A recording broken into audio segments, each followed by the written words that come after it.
السلام عليكم ورحمة الله.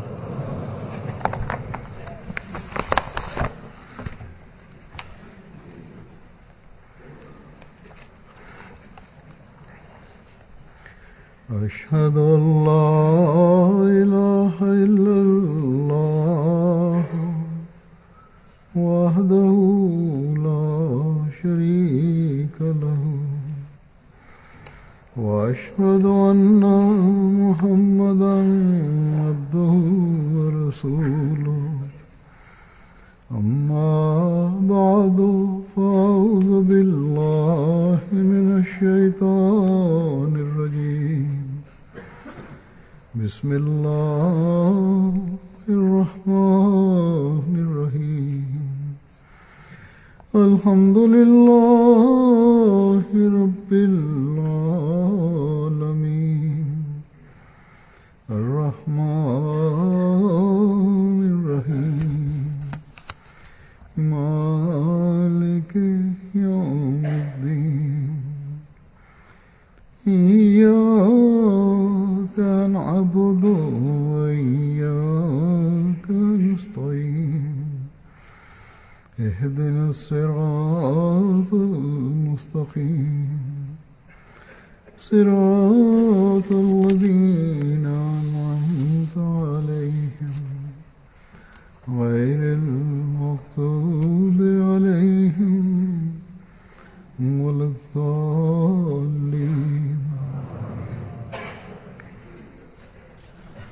ولا الضالين.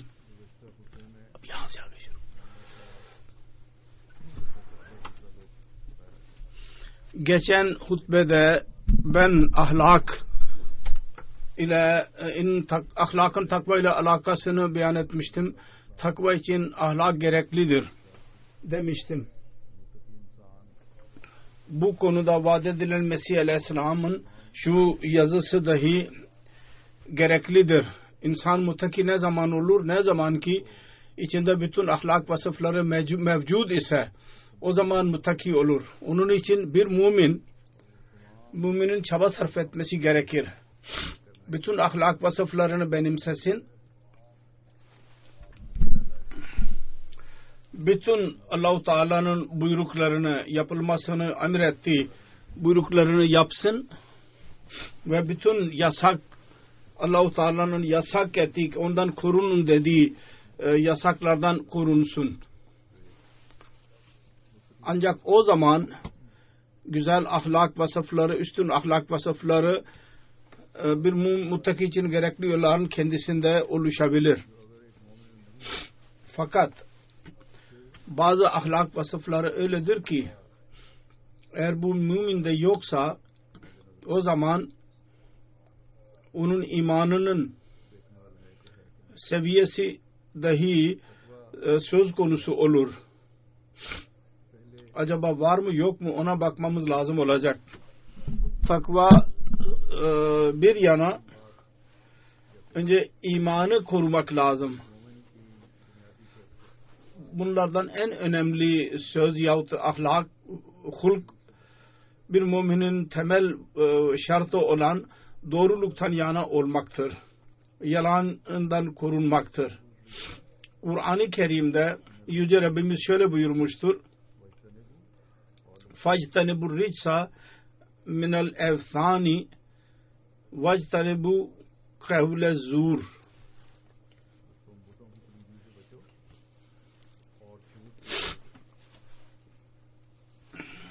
Siz putların pisliğinden korunun ve yalan söylemekten de korunun. Çekinin. Kaçının.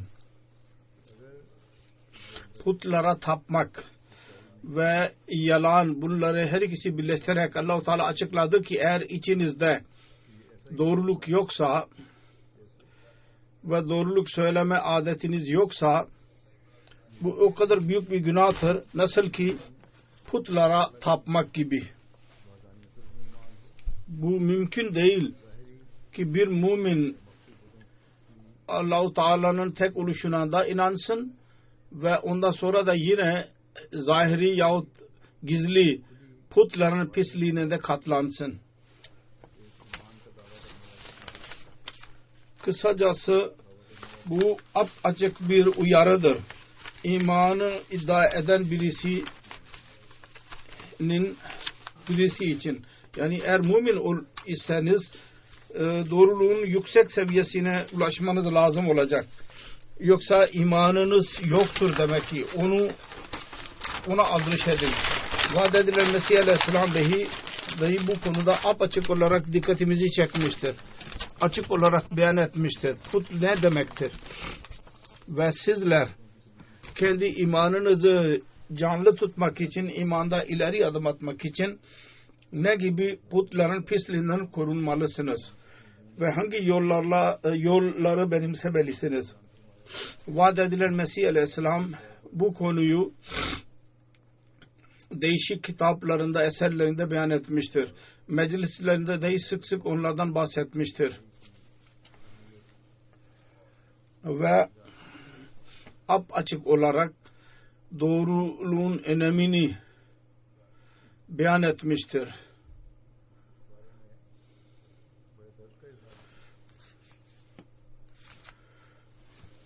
Bu konuda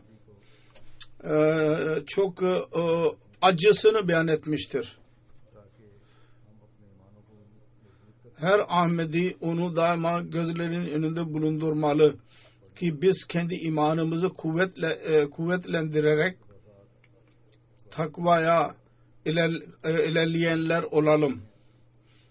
Mesih Muhammed Aleyhisselatü Vesselam'ın değişik yazılarını bu konuda okuyacağım. Zahirde bunlar öyle şeylerdir ki sanki birbirine benzer. Fakat her cümlede bambaşka bir nasihat ve bir konu vardır. Mesih Muhammed Aleyhisselam şöyle buyurmuştur. Nurul Kur'an adlı eserinde. Kur'an-ı Kerim yalanı putperestliğe eşit tutmuştur. Allah-u Teala'nın buyurduğu gibi فَاجْتَنِبُوا الرِّجْسَ مِنَ الْاَفْسَانِ وَاجْتَنِبُوا قَوْلَ الزُّورِ. Yani putların pisliğinden ve yalanın pisliğinden de korunun. Her ikisi çirkindir. Her ikisi pistir. Bundan kaçının. Sonra yalan sebebiyle insanın Allah-u Teala ile olan Allah-u Teala'dan insan uzaklaşabilir. Ondan bahsetti.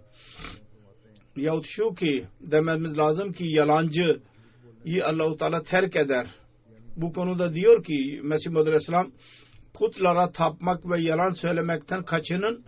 Yani yalan dahi bir puttur. Ona güvenen Allah-u Teala'ya güvenmeyi terk eder. Onun için yalandan Allah-u Teala dahi elden çıkar. Allah-u Teala'ya güvenmeyi terk ederse o zaman Allah-u Teala dahi insana yaklaşmaz. Sonra diyor ki İslami usul ki filosofi, İslamiyet'in esasları, öğrettiği esaslar. Lecture Lahore'da dedi ki putlardan ve yalandan kaçının her ikisi çirkindir. Demek ki pak olmak için gereklidir ki yalan ve her çeşit şirkten insan korunsun. Sonra bir mecliste buyurdu ki Kur'an-ı Kerim yalanı dahi bir necaset, pislik ve ricis olduğunu beyan etmiştir. Buyurduğu gibi وَاجْتَنِبُوا الرِّجْسَ مِنَ الْاَفْسَانِ وَاجْتَنِبُوا قَوْلَ الزُّورِ. Bakın burada yalanı puta eşit tutmuştur ve gerçekten yalan dahi bir puttur. Yoksa niye doğruluğu terk ederek insan başka yöne gitsin? Nasıl bir putun içinde bir gerçek olmuyor, aynı şekilde yalanın içinde dahi bir şey olmuyor. Yalnız bir gösteriş dışında, zahiri bir parlaklık dışında. Zahiri bir parlaklık olur. İnsan sözünü parlatır. Fakat onun içinde başka bir şey olmaz. Yalan söyleyenlerin güvencesi azalır. Şu kadar ki eğer onlar doğru söylerlerse yine insan düşünür ki bunda da bir yalan olacaktır. Eğer yalancılar söylerlerse ki bizim yalanımız azalsın, o zaman hemen uzaklaşmıyor. Adet oluşur ve ondan sonra birdenbire uzaklaşırız. Uzun zamana kadar antrenman yapın, o zaman doğru söylemeye alışırsınız. Bazı kimseler alışırlar. Her konuda onunla mutlaka yalan söyleyecekler. Dedi ki bunun için çok çaba lazım. Ve uzun zaman bir mücahede gereklidir. Ondan sonra yalan, doğru söylemeye insan alışır. Sonra bazı insanlar zannederler ki dünyadaki başarılar eğer elde etmek istersek az yahut çok mutlaka yalan söylemeliyiz. Bunun dışında çıkar yolu yoktur diye düşünürler. Onların bu düşüncelerini reddederek Mesih Muhammed Aleyhisselam der ki putperest ile birlikte bu yalanı birleştirmiştir Allah-u Teala. Nasıl bir ahmak insan Allah-u Teala'yı terk ederek taşa doğru başını eğer, aynı şekilde doğruluğu terk ederek kendi gayesi için yalanı bir put haline getirir. Bu sebeptir ki Allah-u Teala bunu putperestlikle birlikte birleştirmiştir ve bununla nispet beyan etmiştir. Nasıl bir bir insan necat ister, yalan söyleyen dahi kendisi tarafından bir put hazırlar ve zanneder ki bu put vasıtasıyla necat olacak. Ne kadar pislik, ne kadar bozukluk ortaya çıkmıştır. Denilirken niye putperest oluyorsun? Bu necaseti terk et. Derler ki nasıl terk edelim? Bu olmadan geçiş yol yoktur. Daha ne şanssızlık olacak ki yalan üzerinde hayatların güvencesini sayıyorlar. Fakat ben size söylüyorum, kesin söylüyorum, en sonunda doğruluk başarıya ulaşır. Doğruluk ve zafer bunundur. Der ki kesin unutmayınız, yalan gibi pis bir şey yoktur. Genellikle dünyadaki insanlar derler ki yalan söyleyenler yakalanırlar. Fakat ben nasıl buna inanayım? 7 tane duruşma açıldı benim aleyhimde.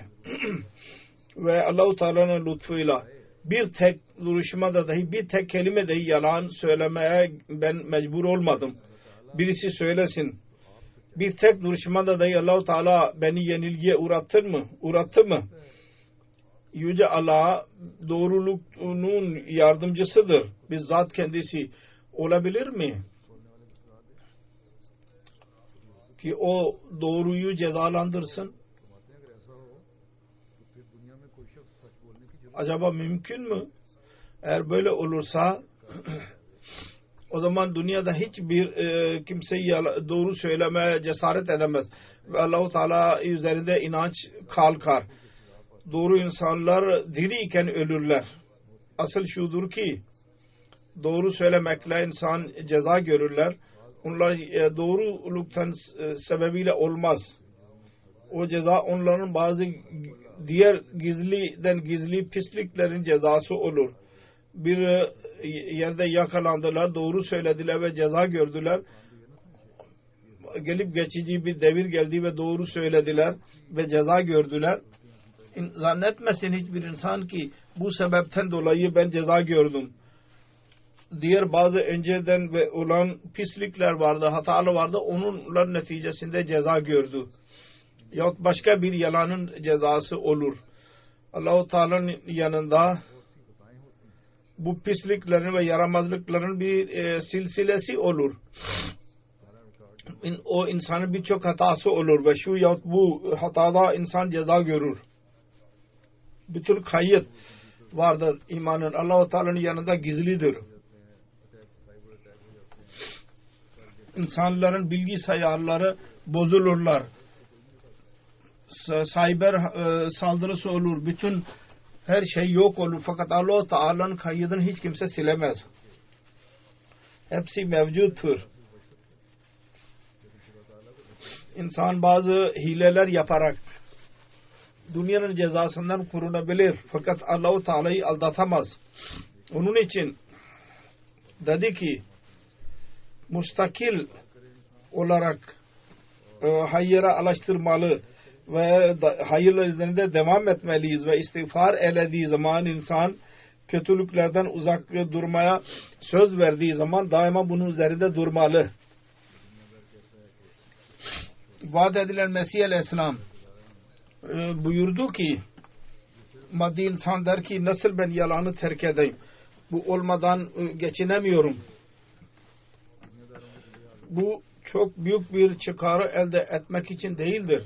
Aksine maddi insanların durumu öyledir ki her konuda, en küçük konuda dahi yalan söylerler.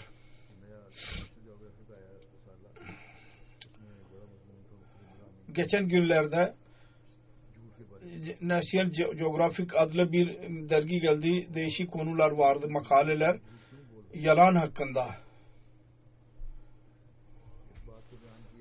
Ve araştırma buydu ki biz niye yalan söylüyoruz?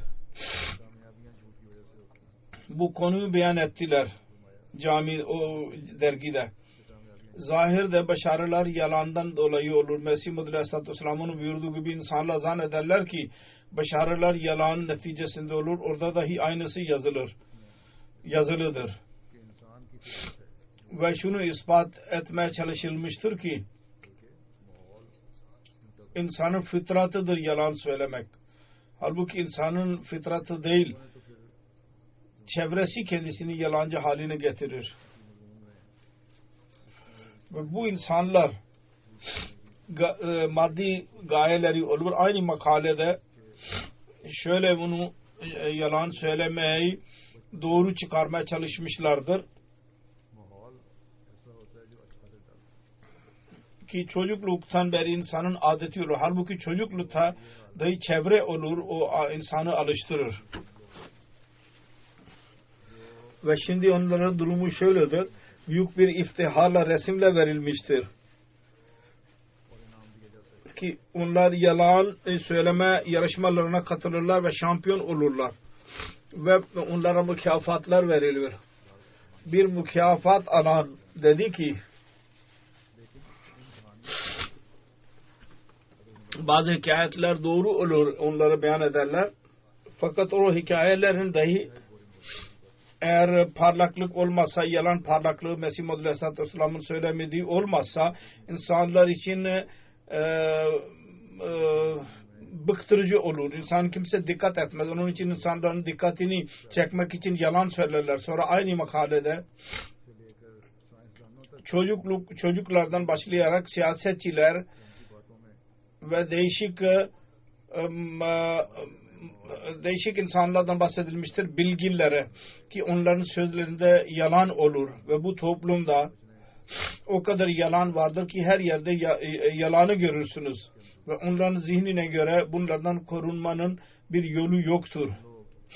Mecburdur insan. Biz mecbur söyleyelim, yalan söyleyelim. Biz mecburuz. Biz kimseler deriz ki bunlar doğruluktan yanadırlar, bu kavimler. Onların seviyesi, doğruluk seviyesi yüksektir. Bu makaleyi okuyunca insan zanneder ki bunların her şeyin temeli yalandır. Bunlar bir araştırma yaptılar. İlk araştırma yaptılar. Ondan sonra öğrenildi ki her insan günde 3-4 defa yalan söyler.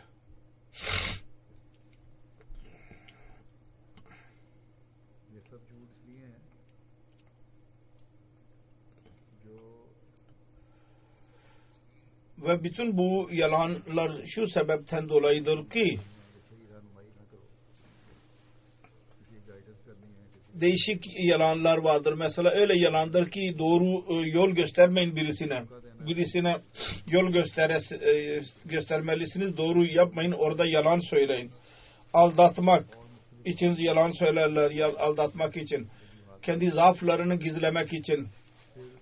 Sonra değişik bahaneler vardır yalan söylemenin. Değişik sebepler vardır. Onun için yalan söylenir.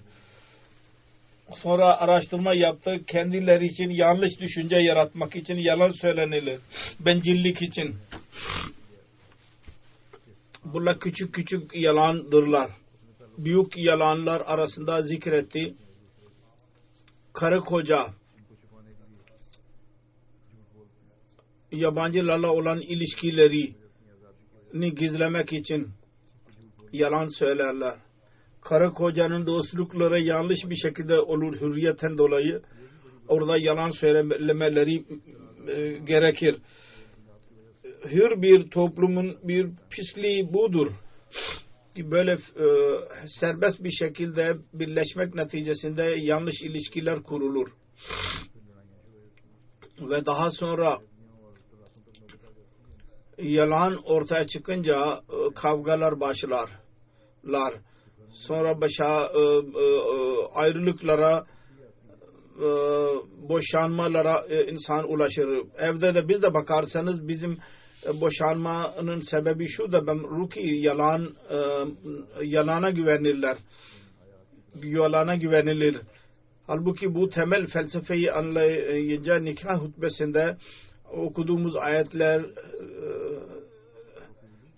şu ayet dahi vardır. Bize söylemişti, bu ayetler okuyun. O ayet vardır. Ya eyyühellezine amenuttakullaha fekulu kavlen sadida.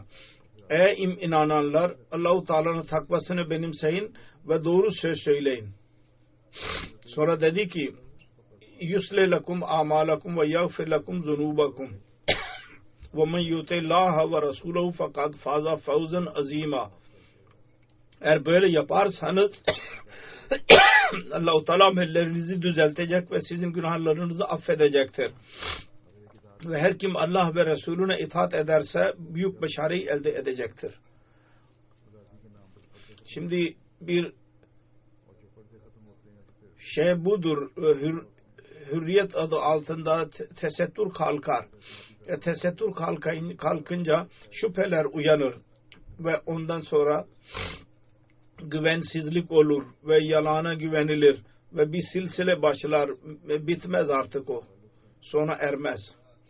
Kısacası Yüce Rabbimiz karı kocanın ilişkilerinde oraya kadar doğruluktan bahsetmiştir ki asla bir yalan söylemesin. En doğru bir şekilde, en yüksek bir şekilde doğru olun.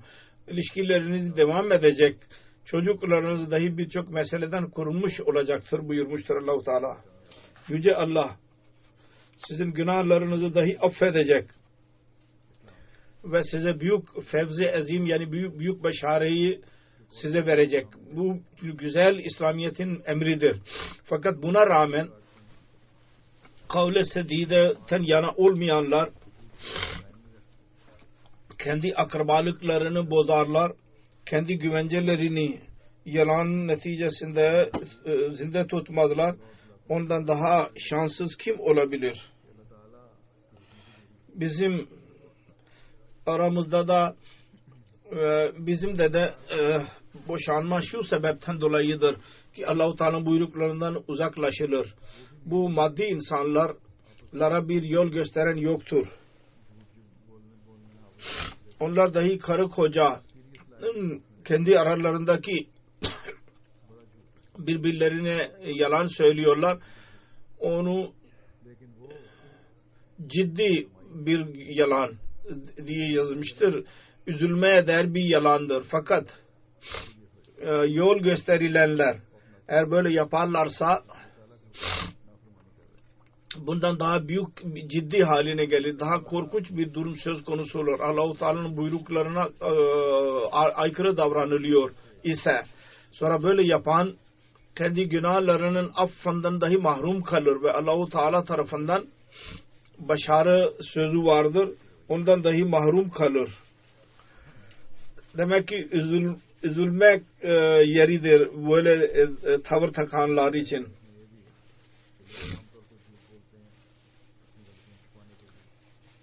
Bunda yazılıdır. Şunu da yazmıştır. İnsanlar genellikle yalan söylerler kendi hatalarını gizlemek için.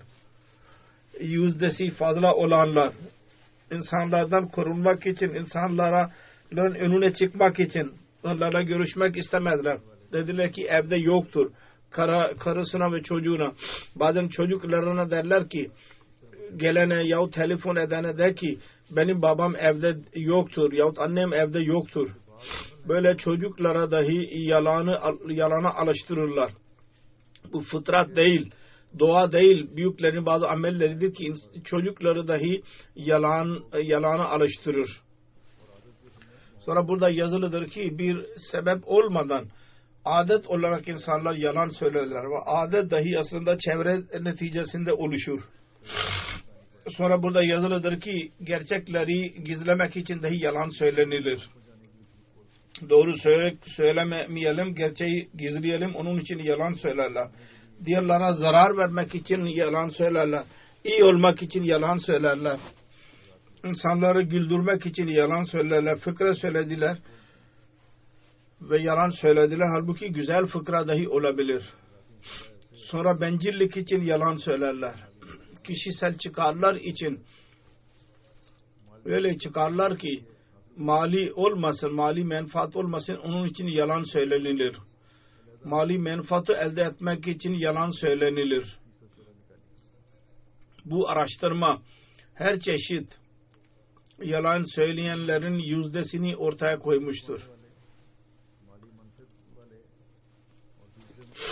Burada yalan hatayı gizleyenler, mali menfaati gizleyenler, mali çıkarları ve değişik çıkarları elde etmek için ve insanlardan korunmak için, onlarla görüşmemek için bir insan yaparsa, günah yaparsa yalan söylenilir. En fazla yalan söylemenin yüzdesi bu 4 konudadır. Hataları gizlemek, mali çıkar, diğer çıkarlar ve insanlardan korunmak. Onların araştırması bunu söylüyor. Bu bunların durumudur. Bizim aramızda bunları birçok zadeler ki bunların doğruluk seviyesi bizden daha iyidir. Eğer bu insanlar bizim için seviye ise o zaman bir mümin olarak adlandırılanın üzülmesi lazım. Bunlar zaten Allah'a inanmazlar. Şirk koşanlardır. Fakat biz iman iddiasında olanlar ve din talimatına amel etmeyi iddia edenleriz. Eğer biz yalan söylersek, doğruluktan uzaklaşırsak, dinden uzaklaşmakla kalmayıp aksine şirk dahi koşacağız demek ki. Onun için bizim doğruluk seviyemizi araştırmamız lazım. Gözetlememiz lazım. Yüce Allah der ki şehadet, yalan şehadet vermeyin. Tanıklık yapmayın. İbadur Rahman hakkında Yüce Allah der ki وَالَّذِينَ لَا يَشْهَدُونَ الزُّورَ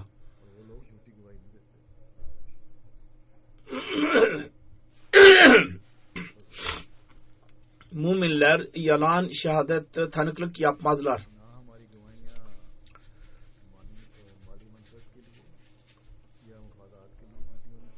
Bizim tanıklıklarımız mali menfaat için yahut çıkar için yalan olmamalı yahut başka bir gaye için dahi yalan olmamalı. Şehadetlerimiz eğer biz istiyorsak ki Rahman Allah'ın kulları olalım ve imanda ileri adım atalım, o zaman bu yalanlardan korunacağız. Korunmalıyız. Hatta şeytandan korunmak için dahi bu gereklidir. Ve şeytan yalan söylemek neticesinde Rahman'dan ilişkimiz kesilmiş olacağız. Ve Allah-u Teala ile ilişkimiz kesilirse o zaman Mesih Muhammed Aleyhisselam diyor ki o zaman şeytan ile ilişki kurulur. İnsan şeytana yakalanır. Bizim doğruluk seviyemiz ne olmalı ve nasıl yalandan korunacağız bunu beyan ederek bir yerde Mesih Muhammed Aleyhisselatü Vesselam buyuruyor. Ben şu anda nasihat etmeye mecbur değilim ki siz katletmeyin, adam öldürmeyin. Çünkü en yaramaz insan dışında kim boşu boşuna insanın kanını akıtır, insanı öldürür. Fakat ben diyorum ki insafsızlığa inat ederek doğruluk öldürmeyin. Hakkı kabul edin. Velev ki bir çocuk tarafından olsun ve bir muhalifte doğruluk olursa hemen kendi kuru mantığınızı terk edin. Bir çocuk bir doğru söz söylüyorsa onu kabul etmeniz lazım. İnat etmemeliyiz. Dedi ki doğruluk üzerinde durun ve doğru tanıklık edin. Allah-u Teala'nın buyurduğu gibi İctanibu risa minel efsane ve ictanibu kavle zur. Yani putların pisliğinden korunun ve yalandan korunun ki o puttan az değil. Dedi ki hak kıblesinden yüzünüzü çeviren, doğruluktan yüzünüzü çeviren, doğruluktan sizi başka yöne götüren sizin yolunuzda puttur. Doğru tanıklık edin. İster babalarınız, kardeşleriniz ya dostlarınız aleyhinde olsa hiçbir düşmanlık sizi insaftan uzaklaştırmasın. İnsaftan uzaklaşırsanız yalan olacak o zaman. Bir Hristiyan itiraz etti. Hz. Resulullah sallallahu aleyhi ve sellem hiç yerde yalan söylemeye iyi caiz bırakmıştır. Ve kendi dinimizi gizlemek için apaçık olarak demiştir. Yalan söyleyin.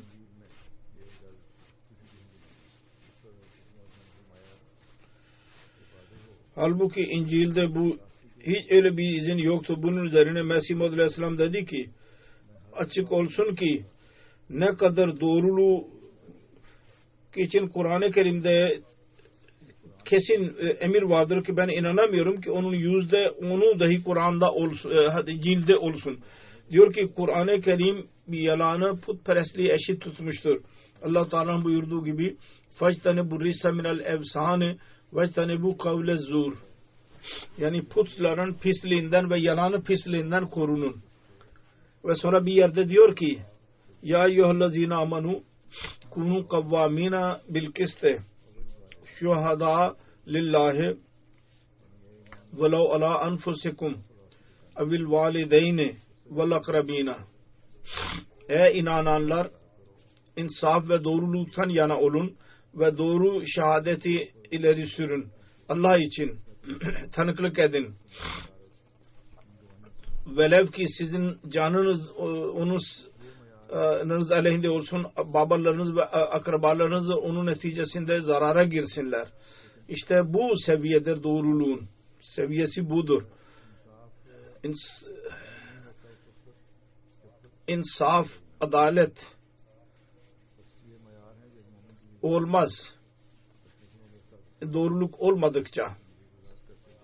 Bu mümin için gerekli olan seviye budur. Mesih Muhammed Aleyhisselatü Vesselam bunu daha açıklayarak bir yerde diyor ki Yüce Allah adalet konusunda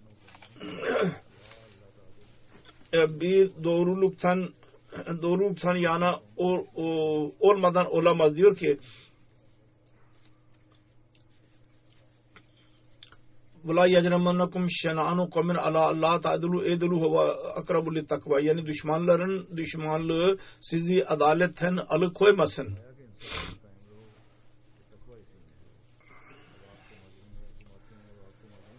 Dedi ki insaftan yana olun ki takva bundadır. Şimdi biliyorsunuz ki kavimler boşu boşuna zarar verirlerse ve kan akıtırlarsa ve çocukları ve kadınları öldürürlerse Mekke'de kafirlerin yaptıkları gibi o zaman kavgalardan savaşlardan korunmazlarsa bu gibi adaletlerle insaf yapmak ne kadar zordur. Fakat Kur'an-ı Kerim'in talimatı o kadar can düşmanlarını dahi zayi etmedi ve insaf ve doğruluk için doğruluk nasihati etti. Ben doğrusunu söylüyorum. Düşmana güzel ahlak göstermek kolaydır fakat düşmanın hakkını korumak ve duruşmalarda adaletten uzaklaşmamak çok zordur fakat ceri insanların işidir. Birçok insan dostlarını, düşmanlıklarını severler ve onlara tatlı söz söylerler. Fakat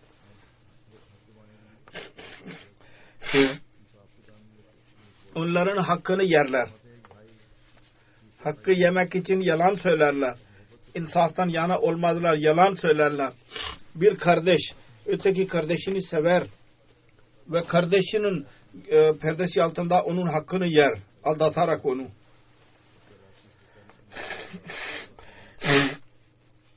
Sonra onun örneğini verdi. Mesela dedi ki bir adamın birisi de isim yazdırmaz resmi evraklarda ve yalan dostluklarla olur. Birçok duruşma olur. Bazı akrabalar kendi akrabaların mallarını evraklarını değiştirirler yahut onların ismini yazdırmazlar yahut doğru bir şekilde tanıklık etmezler ve onlar mali zarara girerler. Diyor ki Yüce Allah bu ayet-i kerimede sevgiden bahsetmedi. Aksine sevginin seviyesinden bahsetti. Çünkü can düşmanına ile doğruluktan uzaklaşmazsa asıl seven de odur. İşte yüksek seviye budur asıl. Gelip geçici faydalar için, çıkarlar için değil. Günlük toplumda bir müminin seviyesi, doğruluk seviyesi öyle olsun ki düşmana dahi zarar vermesin. Yalan söylemesin zarar vermek için. Düşmana karşı yüksek seviye bu olursa doğruluğun, o zaman sizin kendi aranızdaki doğruluk seviyesi ulaşınca seviyeniz çoğalacak. Ve doğrulukta yalan söylemez. Bir insan sevsin ve hem yalan söylesin, bu mümkün değil. Çünkü sevgi kendiliğinden olur. Bu seviyeyi elde etmeye çalışmalıyız. Sonra seviye bu olursa doğruluğun, o zaman bir kardeş insan aldatamaz kardeşini. Doğruluğun önemini beyan ederek Mesih Maud Aleyhisselam daha da nasihat ederek bize diyor ki haram yemek insana zarar vermez. İnsanın yalan söylemesi kadar. Bundan birisi insan zannetmeksin ki haram yemek iyidir. Bu büyük bir hatadır. Birisi derse yalandır. Böyle düşünürse. Ben şunu söylemek istiyorum. Bir insan mecbur olarak domuz yerse o başka bir konu. Fakat eğer kendi diliyle fetva verirse domuz helaldir diyese İslam'dan uzaklaşır. Mecbur olarak domuz etini yiyebilir. Açıysa, ölüyorsa, başka bir şey yoksa o başka. Fakat diliyle fetva vermek ki domuz eti yemek caizdir demek, bu İslam'dan uzaklaştırır. Allah-u Teala'nın haramını helal kılar insan.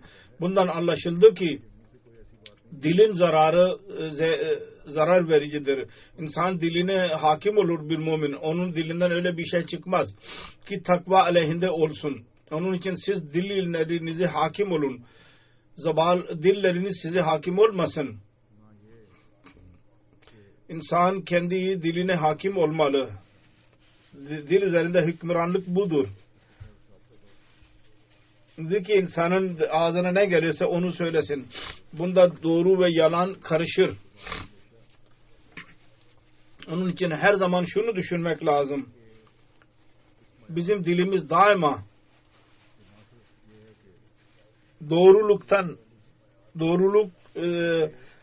doğruluğun en yüksek seviyesinde olsun. Yalnız da bizi şirkten uzak tutmasın. Aksine takvanın en yüksek seviyesine kadar bizi ulaştırırsın.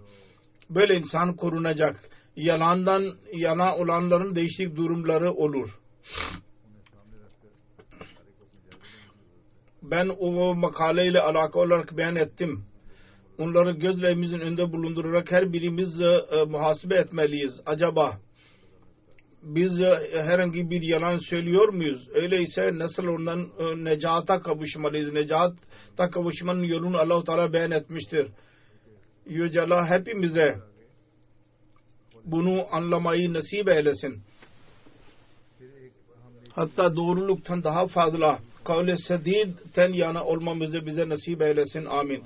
Sonra önemli bir hayır ki bu müminin ahlak vasfı olmalı ve Allah-u Teala'ya yaklaştırır insanı. O da kibarlık ve kibirden uzak olmaktır. Bir yerde kibirlenen insanlar hakkında Allah-u Teala der ki وَلَا تُسَّئِرْ خَدَّكَ لِلنَّاسِ وَلَا تَمْشِ فِي الْأَرْضِ مَرَحًا اِنَّ اللّٰهَ لَا يُحِبُّ كُلَّ مُخْتَالٍ فَخُورٍ.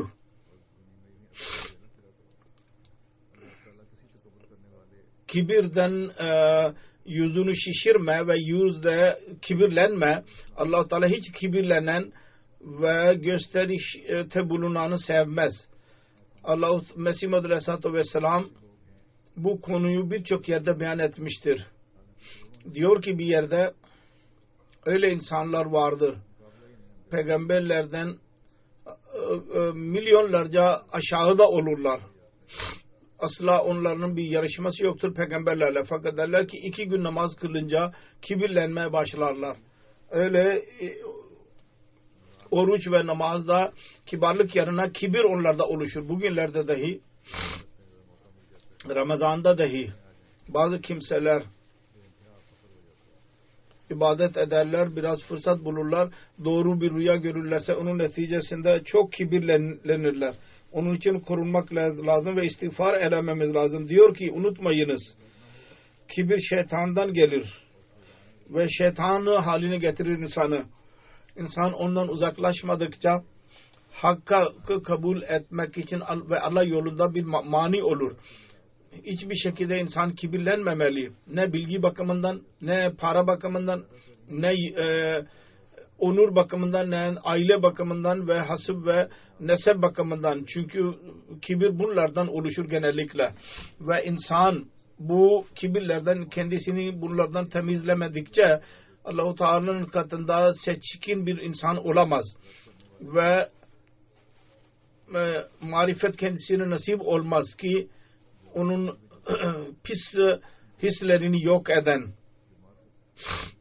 pis hisler olur, yanlış hisler olur. Onları yok etmek için marifet nasip olur. O nasip insana nasip olmaz kibirden uzaklaşmadıkça ve kibar olmadıkça. Dedi ki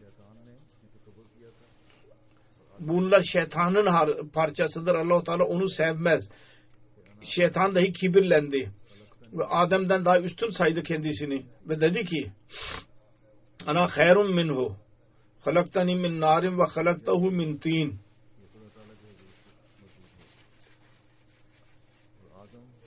Bunun neticesi şu oldu, Allah-u Teala'nın huzurunda reddedildi, kovuldu ve Adam kendisine marifet nasip edilmişti. Marifet nasip olmuştu kendisine. Kendi zaafını kabul etti. Allah-u Teala'nın lütfuna varis oldu. O biliyordu ki Allah-u Teala'nın lütfu olmadan bir şey olamaz. Onun için dua etti. Rabbana zalamna anfusana ve illam tagfir lana ve tarhamna lanakunanna minel khasirin. Bu duayı okumak için dahi Mesih Muhammed Aleyhisselatü Vesselam cemaate nasihat etmiştir. Bu dua okumaya devam etmemiz lazım. Bugünlerde dahi son aşereden 10 günden geçiyoruz Ramazan'ın. Allah-u Teala'nın azabından korunmak için, Allah-u Teala'nın merhametini kazanmak için bu dualar gereklidir. Diyor ki bu sırdır. Ancak Hz. İsa Aleyhisselatü Vesselam'a denildi ki ey benim hocam, ey hayırlı bir hocası. O dedi ki sen bana niye ermiş birisi diyorsun? Bugünlerde Hristiyanlar diyorlar ki bu cümleden murat buydu ki sen bana niye Tanrı demiyorsun? Halbuki Hz. Mesih çok latif bir şey söylemişti. Peygamberlerin fıtratının özüdür. O biliyordu ki gerçek hayır Allah-u Teala tarafından gelir. Ancak o onun pınarıdır. Ve oradan iner. Kime isterse verir. Onun için, ve ne zaman isterse salbeder. Fakat bu cahiller güzel bir sözü ayıblı haline getirdiler ve İsa Aleyhisselatü Vesselam'a kibirli gösterdiler. Halbuki o çok kibar bir insan idi. Munkesirul mizac. Pak olmanın bir yolunu beyan ederek Mesih Muhammed Aleyhisselam diyor ki benim yanımda, benim katımda pak olmanın bir güzel bir yolu budur. Ve bundan daha bir güzel bir yol olamaz. İnsan hiçbir şekilde kibirlenmesin. Pak olmak istiyorsanız hiçbir şekilde kibirin olmamalı. Ne bilgisel ne de ailevi olarak ne de mal bakımından. Allah Teala birisine göz verirse bakar ki her çeşit aydın bu karanlıklardan necat verebilir. Gökten iner. Ve insan daima gök aydınlığa muhtaçtır. İnsan göremez. Güneş gökten ışık gelmedikçe aynı şekilde her çeşit karanlığı yok eden nur, takva nuru yaratan Allah'tan gelir. Ben doğrusunu söylüyorum. İnsana iman ve ibadet ve taharet her şey gökten gelir. Ve bu Allah-u Teala'nın lütfuna bağlıdır. O isterse onu zinde tutsun ve isterse yok etsin. Sonra diyor ki doğru marifet bunun adıdır ki insan kendi nefsini bir şey yok zannetsin ve Allah-u Teala'nın kapısında düşerek kibarlıkla ve aciz ile Allah-u Teala'nın lütfunu istesin ve marifet nurunu istesin ki o da nefsin hislerini yok eder ve işte bir kuvvet ve hararet yaratır. Sonra eğer onun lütfuyla ona bu bir nasip olursa ve şer'e sadr nasip olursa ona kibirlenmesin. Eğer Allah-u Teala ile ilişki olursa duanın kabul edilişi manzarasını görürse ve huzur bulursa kalbinde o zaman kibirlenmesin, nazlanmasın. Aksine kibarlıkta daha da alçak gönüllülükte daha da ileri adım atsın. Bu ilişki neticesinde Allah-u Teala'nın lütfu yerine daha da kibar olun. Çünkü ne kadar kendisini yok zannederse aynı şekilde Allah-u Teala tarafından nur inecek. Ona nur verecek. Eğer insan bu böyle bir inanca sahip olursa umarım ki Allah-u Teala'nın lütfuyla onun ahlak vasfı güzel olacak. Dünyada bir insana bir şey zannetmesi de kibirdir ve bu halet getirir. Sonra insanın durumu böyle olur ki diğer insana lanet eder.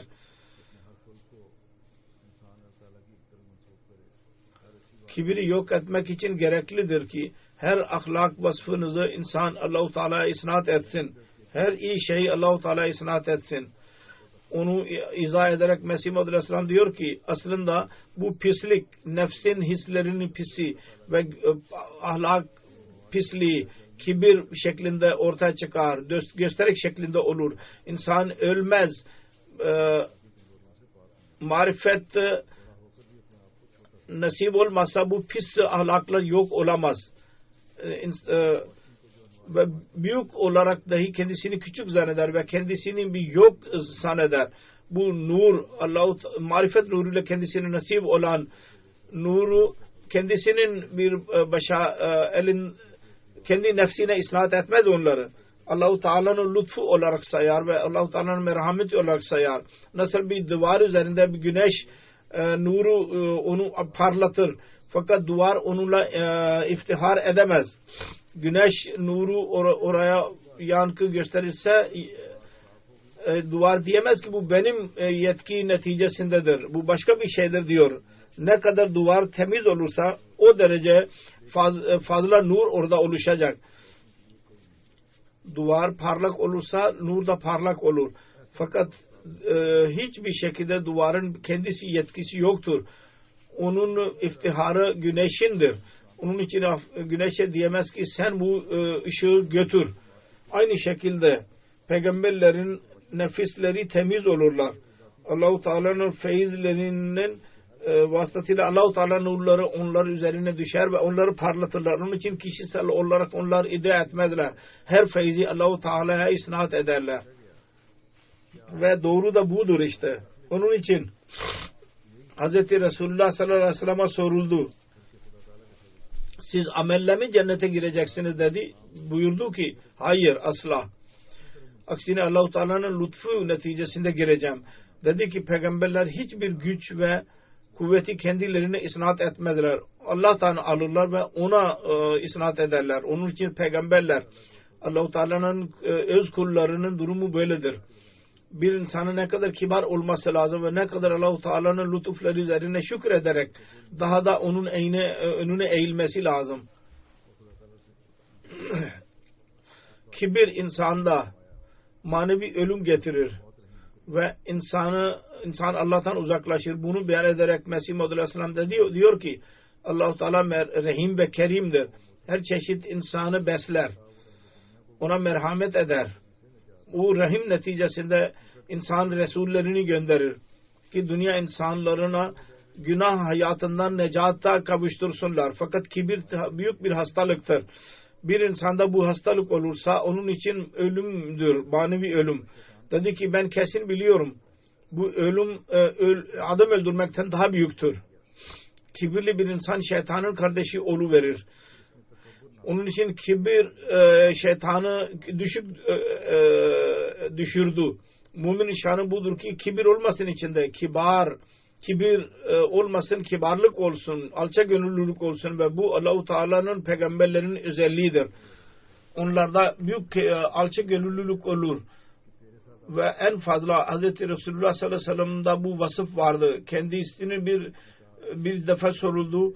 Seninle ne Allah'ın var bir hizmetçiye sordu. Dedi ki benden daha fazla o bana hizmet ediyor. Allahümme salli ala Muhammedin ve ala ali Muhammedin ve barik ve sellim inneke hamidun mecid. Cemaate bu konuda nasihat ederek diyor ki genel olarak kibir dünyada çoktur. Ulemalar bilgilerine kibirlenirler. Fakirlere bakarsanız onların durumu bambaşkadır. Onlar ıslahı nefse aldırış etmezler. Herkes kibire yakalanmıştır. Kendi ıslahına hiç kimse dikkat etmiyor. Diyor ki onların gayesi yalnız bedene kadardır. Sınırlıdır. Onun için onlar mücahedeleri ve antrenmanları bambaşkadır. Nasıl zikir vesaire. Onların peygamberlik pınarından bilgi öyle bir şey yoktur orada. Öyle bir zikir ve mücahedeyi biz göremiyoruz Resulullah'ın zatında. Diyor ki ben görüyorum kalbi temizleme onların dikkati yoktur. Yalnız beden vardır. Orada maneviyetin asla bir amaresi de yoktur. Bu mücahedeler kalbi temizleyemezler. Ve asıl marifet nurunu dahi veremezler insana. Onun için bu çağ dahi bomboştur. Peygamberin yolu tamamen terk edilmiştir. Ve unutulmuştur.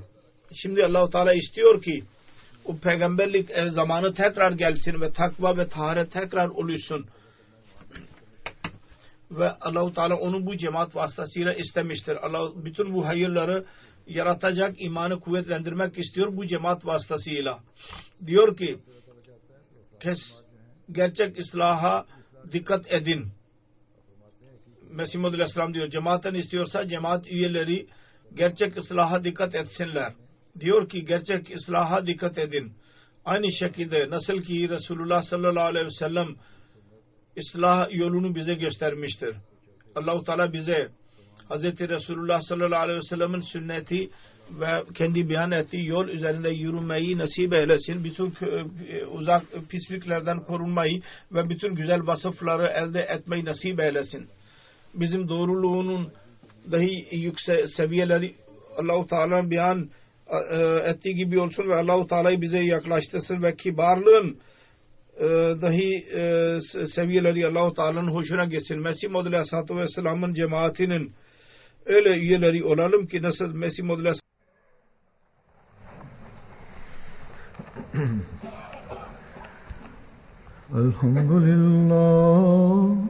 Elhamdülillah nahmaduhu ve nesta'inuhu ve nestağfiruhu ve nu'minu bihi ve netevekkalu aleyh ve na'udzu billahi min şururi enfusina ve min seyyiati a'malina.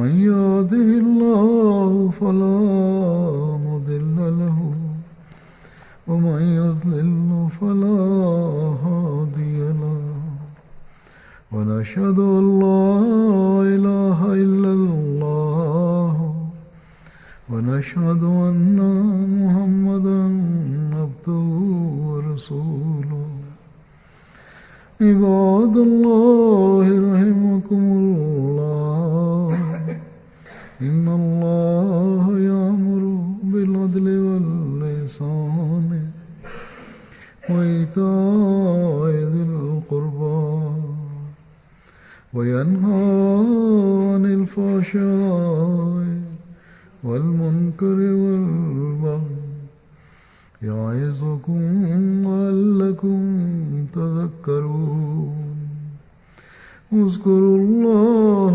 يذكركم وادعوه يستجب لكم ولذكر الله